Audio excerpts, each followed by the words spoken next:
Ex MLA Sanjeevanna గారు కొన్ని విమర్శలు చేయడం చూస్తూ ఉంటే చాలా హాస్యంగా అనిపిస్తూ ఉంది. ఎందుకంటే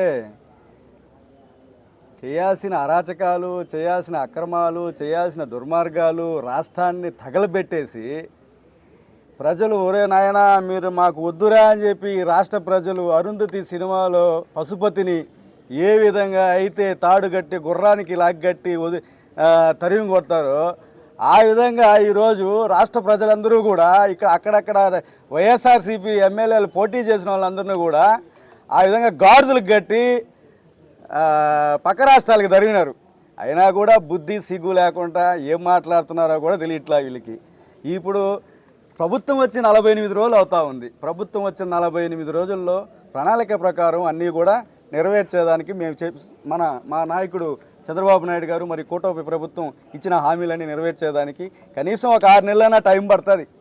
ఒక 6 నెలల లోపల అన్నీ కూడా చెప్పిన హామీలన్నీ నెరవేరుస్తారు. ఈ లోపలే అతనికి రాజకీయ దాహం పట్టిందో, లేదంటే డబ్బు మత్తు పట్టిందో, లేదంటే కరోనాలో 10 కోట్ల రూపాయలు వసూలు చేసి కొట్టేసిన ఆ డబ్బు ఇంకా కూడా ఆ డబ్బును కాపాడుకోవాలని చూస్తున్నాడు.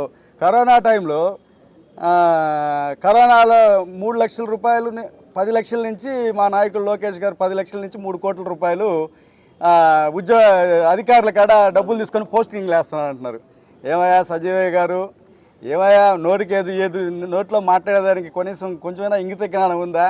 కరోనా టైంలో నువ్వు వసూలు చేసినావు చూడు 10 కోట్ల రూపాయలు పేద ప్రజల మీద చెప్పి కంపెనీల కాడ వసూలు చేసినట్టయ్యా ఉద్యోగ పోస్టులు వేసేదానికి చెప్పండి, నేను అడుగుతా ఉన్నాను మిమ్మల్ని. మరి అదేవిధంగా కరోనా వచ్చింది, నీకు పండగ వచ్చింది.